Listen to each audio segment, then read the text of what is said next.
Sebelum nonton videonya, klik subscribe dan klik tombol loncengnya dulu ya.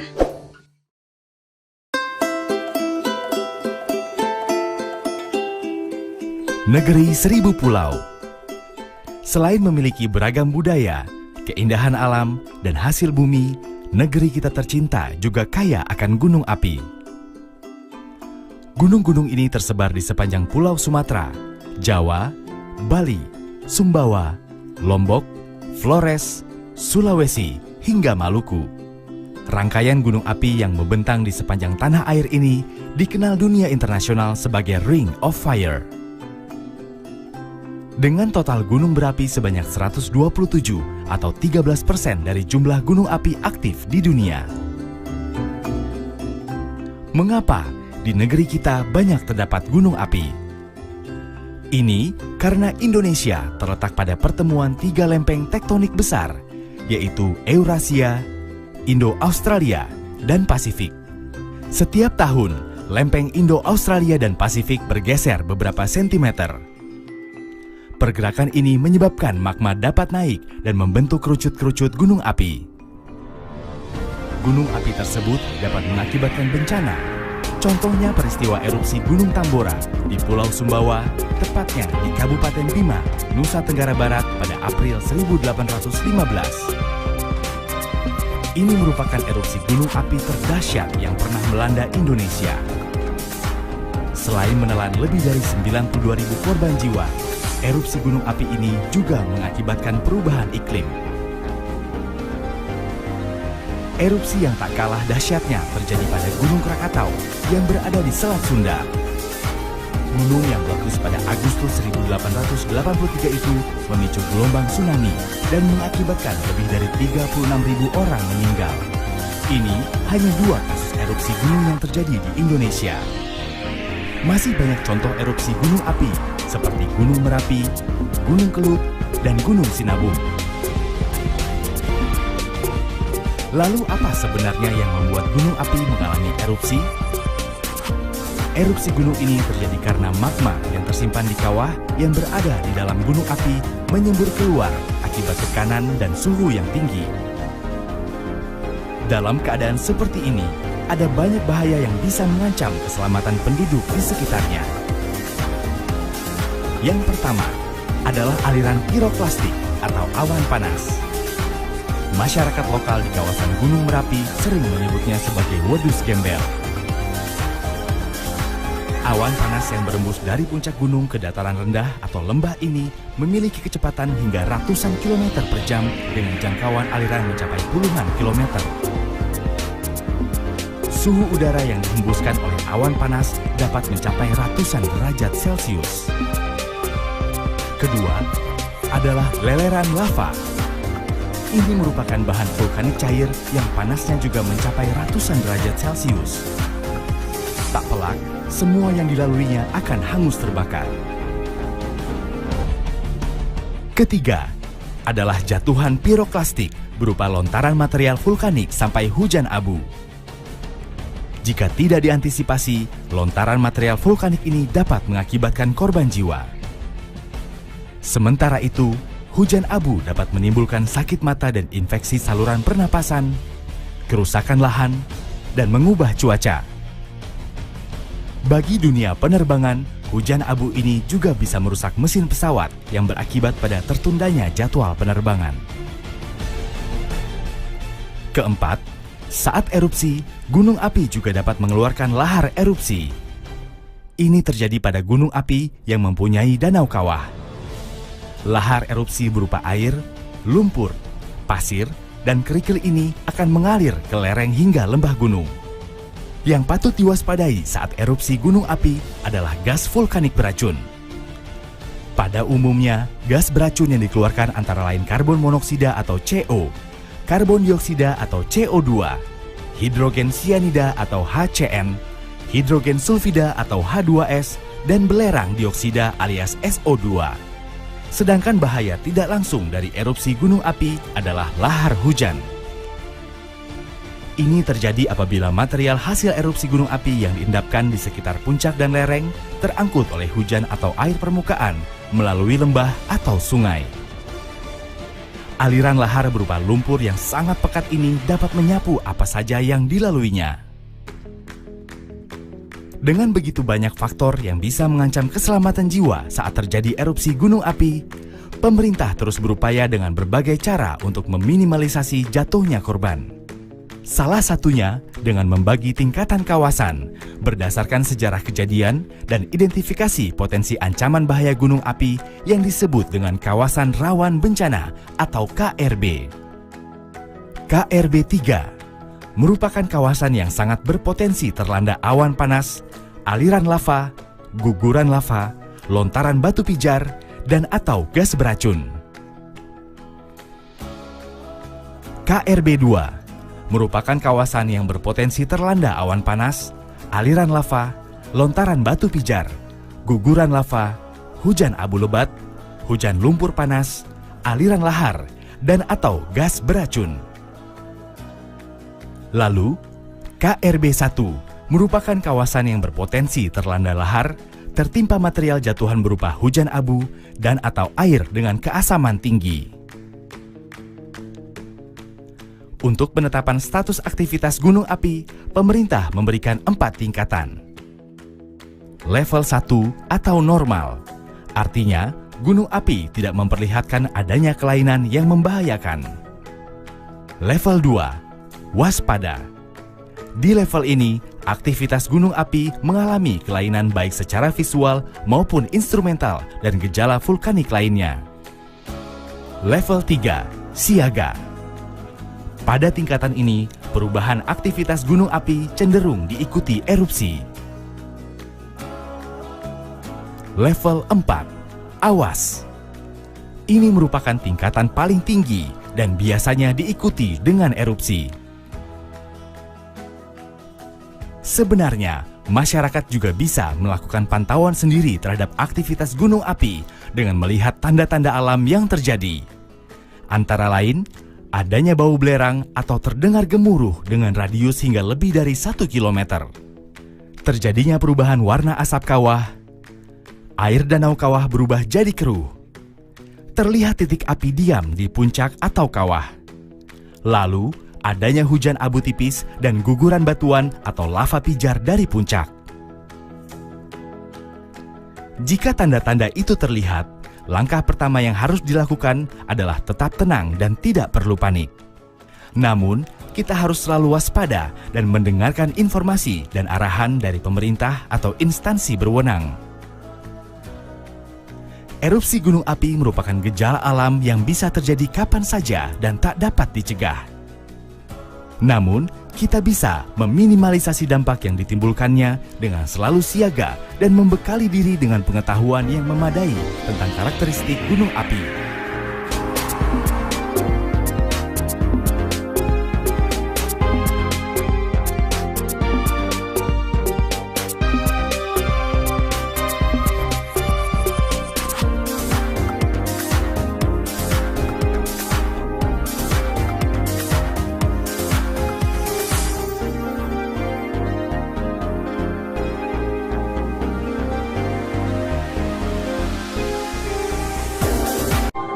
Planet Bumi menyimpan begitu banyak fenomena alam. Salah satunya adalah gunung api.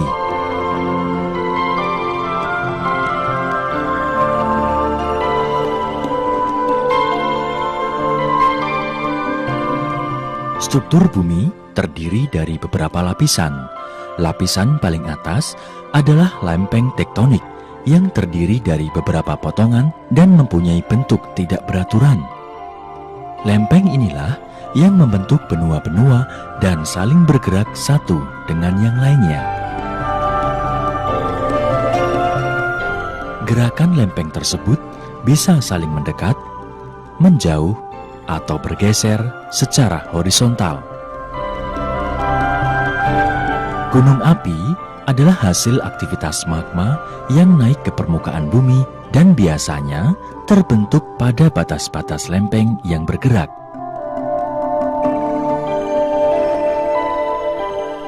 Ada juga gunung api yang terbentuk di tengah lempeng benua akibat penerobosan magma yang disebut hotspot. Proses pembentukan gunung api terjadi dalam kurun waktu puluhan ribu tahun, bahkan jutaan tahun akibat pergerakan lempeng tektonik. Negara Indonesia terletak di antara pertemuan 3 lempeng tektonik, yaitu lempeng Indo-Australia, lempeng Eurasia, dan lempeng Pasifik. Ketiga lempeng tektonik tersebut saling bertabrakan sehingga membentuk rangkaian 127 gunung api aktif di Indonesia. Deretan gunung api yang melingkar di sekeliling Samudra Pasifik dikenal sebagai cincin api atau Ring of Fire. Negara kita terletak di area cincin api ini.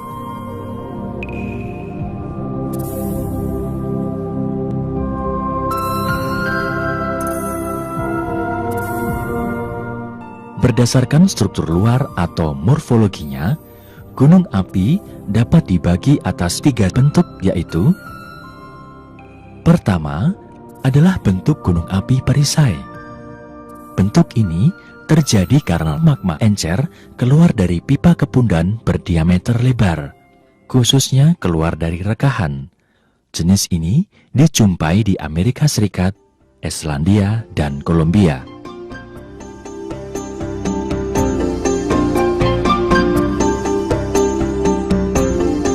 Kedua adalah bentuk gunung api kerucut. Bentuk ini terjadi karena letusan eksplosif magma encer dari pipa kepundan tunggal.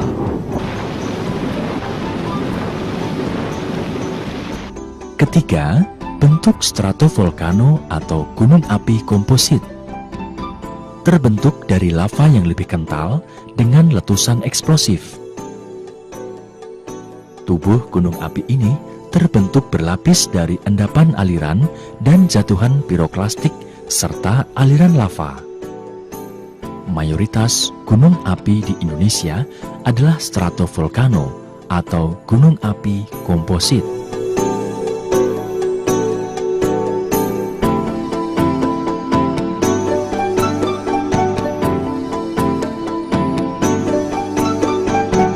Proses gunung api meletus biasanya dimulai dengan pergerakan magma untuk naik ke permukaan.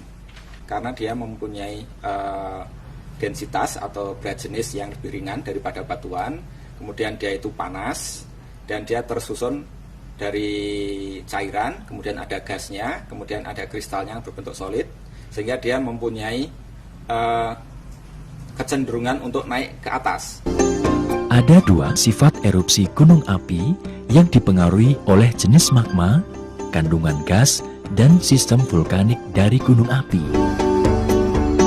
Pertama, erupsi efusif, yaitu keluarnya magma dengan kecepatan yang lambat dan bergerak menyebar karena kandungan gas dan silikanya rendah.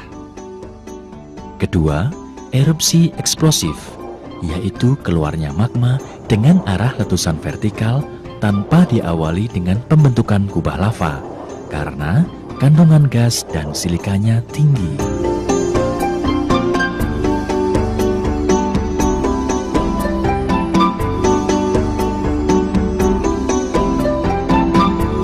Secara garis besar, ada 5 tipe letusan gunung api berdasar karakter erupsinya, yaitu: pertama, tipe Hawaiian.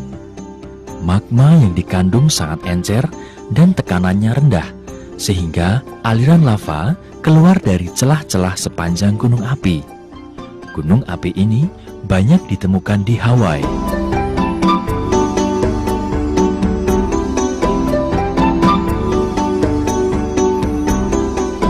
Kedua, tipe Stromboli. Magma yang sangat cair serta kandungan gas yang rendah memungkinkan lava keluar ke permukaan disertai letusan pendek dan sering. Contohnya di Indonesia adalah letusan Gunung Batur di Bali dan Anak Krakatau.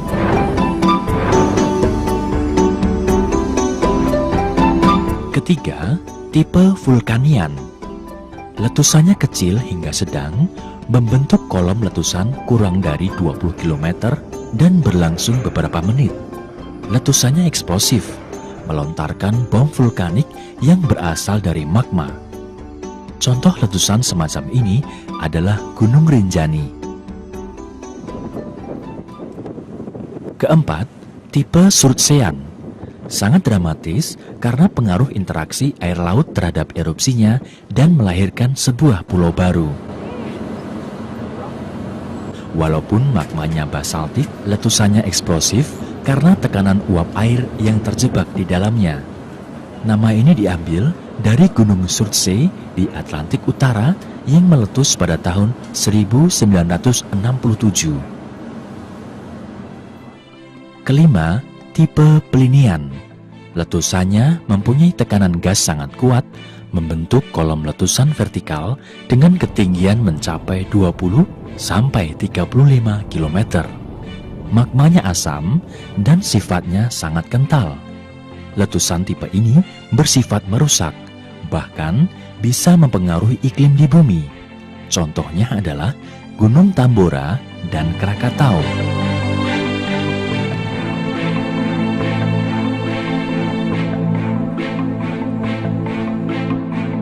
Sedangkan yang Merapi ini biasanya dia berbentuk kubah lava, kemudian kubah lavanya runtuh yang akan menghasilkan disebut aliran piroklastik, yang orang awam menyebutnya sebagai wedus gembel.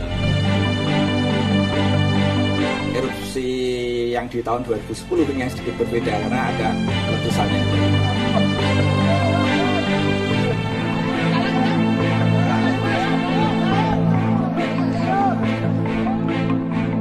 Letusan tahun 30 itu karena terbentuk bukaan kawah ke arah barat selama 80 tahun, kira-kira 20 kali letusan sampai tahun 2001 itu dominan ke arah barat dan barat daya.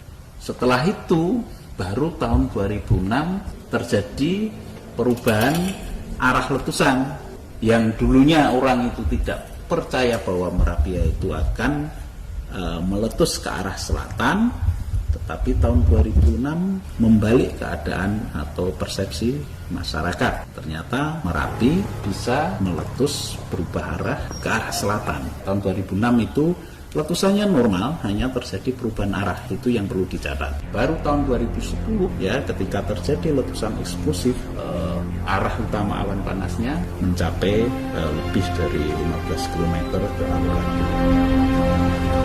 Gunung api menyimpan bahaya yang serius bila meletus.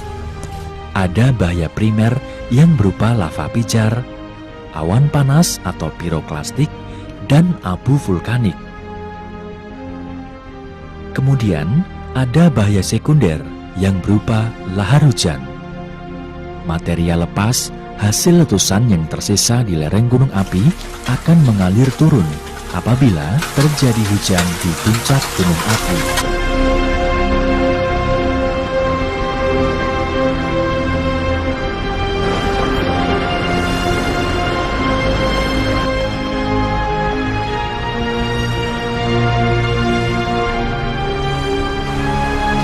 Berikutnya adalah bahaya tersier, yaitu rusaknya lingkungan, bahkan hingga matinya mata air yang ada di sekitar gunung api. Namun demikian, ada banyak manfaat yang dihasilkan oleh gunung api. Lapisan permukaan gunung api cepat menyerap air tanah dan di bagian dalam terdapat lava yang kedap air yang berfungsi menyimpan air tanah dan mineral yang dibutuhkan bagi tumbuh suburnya berbagai macam tanaman.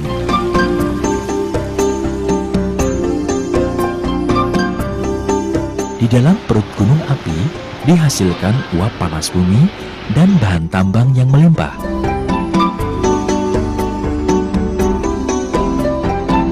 Kontur gunung api yang berundak-undak menampilkan pemandangan yang sangat indah dan udaranya sejuk. Oleh karena itu, pegunungan menawarkan potensi wisata yang cukup menjanjikan. Mengingat besarnya bahaya yang bisa timbul bila gunung api meletus, maka diperlukan langkah-langkah pengurangan risiko bencana.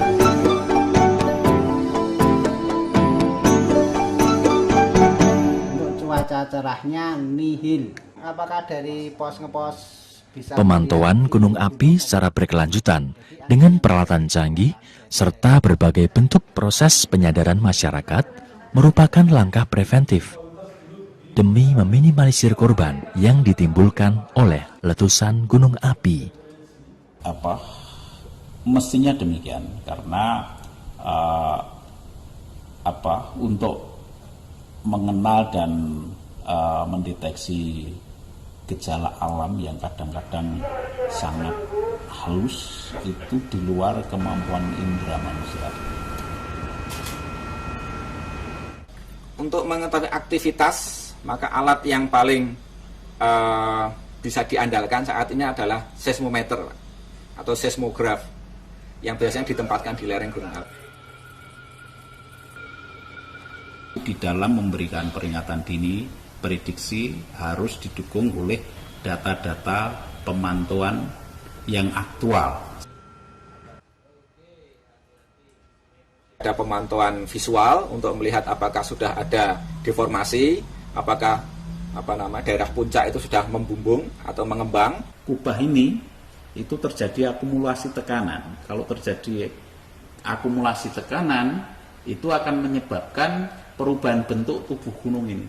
Nah, tahun 2006, tahun 2010 itu kebetulan reflektor di lereng selatan itu yang mengalami perubahan paling besar. Kemudian BPTK juga melakukan pemantauan geokimia, karena pada waktu gunung api ini aktif, maka gas yang dikeluarkan oleh gunung api itu juga akan bertambah. Dan ini juga dipantau oleh BPTK dengan peralatan yang ada. Nah, kami ini hanya menerjemahkan data-data yang terekam oleh alat, ya. Bisa salah, tetapi bisa juga benar, ya. Tetapi itu sesuatu yang objektif, ya. Kalau salah, bukan alatnya yang salah, tetapi manusianya lah yang salah di dalam menerjemahkan data menjadi informasi dan menjadi peringatan dini.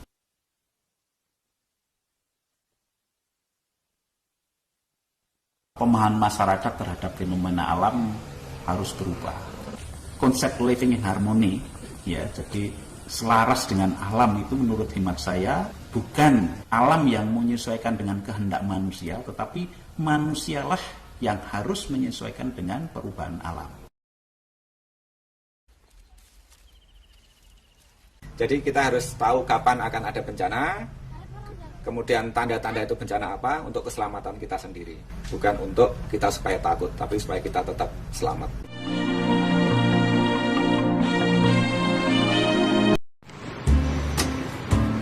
Oke, kembali lagi bersama channel Kenapa Sih? Kalian pasti pernah melihat atau membaca berita di berbagai media tentang gunung berapi yang meletus. Tentunya tidak semua dari kita mengerti bagaimana proses yang terjadi sehingga gunung berapi bisa meletus. Satu hal yang harus kita ketahui bahwa di dalam perut bumi ada lapisan magma yang disebut dengan dapur magma. Magma adalah batuan yang masih dalam bentuk cair yang terdiri dari larutan silika yang bersuhu tinggi. Suhu magma ini bisa mencapai 1000 derajat Celcius. Suhu yang sangat panas di dalam perut bumi tersebut akan membuat tekanan udara menjadi sangat besar, dan ketika tekanan di perut bumi sudah sangat besar, maka isi perut bumi tersebut akan dikeluarkan. Mengeluarkan magma dengan letusan gunung berapi adalah salah satu mekanisme alamiah bumi. Hal ini terjadi untuk menjaga keseimbangan perut bumi agar tetap sehat. Isi perut bumi ini atau magma dinamakan lava, dan suhunya bisa mencapai 700 sampai 1200 derajat Celcius. Ketika lava masih encer, lava ini akan mengalir turun bersama dengan air sungai. Sedangkan lava yang lebih kental biasanya akan segera membeku setelah keluar dari perut bumi. Itulah sebabnya kita sering melihat bebatuan yang ada di sekitar pegunungan. Batuan itu adalah lava yang sudah membeku. Selain lava gunung berapi yang meletus juga mengeluarkan material lainnya, yaitu awan dan abu panas. Letusan gunung berapi akan mengeluarkan asap yang bergulung menyerupai awan, dan awan ini sangat panas dan bermuatan bebatuan dan material vulkanik padat yang suhunya bisa mencapai 600 derajat Celcius. Abu yang keluar dari perut bumi ini adalah serpihan yang sangat halus dan ringan, namun suhunya sangat panas. Abu panas ini terbawa oleh angin karena ukurannya sangat kecil dan ringan.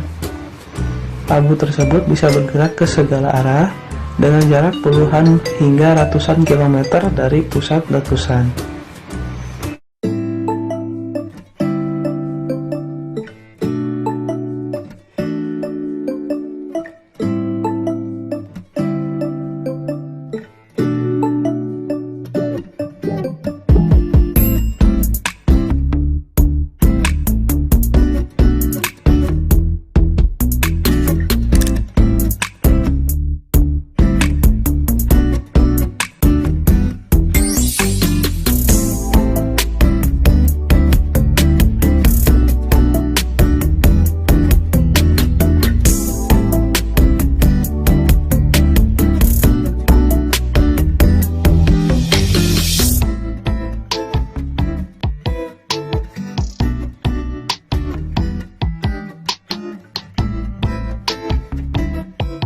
Kakak akan membahas jawaban soal untuk SMP belajar dari rumah melalui TVRI di hari Rabu tanggal 29 April 2020. Langsung saja ya untuk soal yang nomor 1. Pulau manakah di Indonesia yang tidak memiliki gunung api? Nah, di Indonesia yang tidak memiliki gunung api itu Pulau Kalimantan dan Papua. Terus lanjut di soal yang kedua. Apakah yang menyebabkan erupsi gunung api? Nah, erupsi gunung api terjadi akibat endapan magma di dalam perut bumi yang didorong keluar oleh gas yang bertekanan tinggi. Lanjut soal nomor 3. Mengapa kita tidak diperkenankan mendekat ketika awan panas menyembul dari erupsi gunung api? Nah, karena awan panas yang dikeluarkan gunung berapi dapat menewaskan makhluk hidup dan tumbuh-tumbuhan, serta abu vulkanik yang bertaburan yang dihirup manusia akan menjadi beracun dan membahayakan kesehatan manusia. Semoga video ini bermanfaat. Terima kasih sudah menonton video kakak sampai akhir. Kurang lebihnya mohon maaf jika ada kesalahan dalam penulisan soal maupun jawaban yang kakak berikan. Wassalamualaikum warahmatullahi wabarakatuh.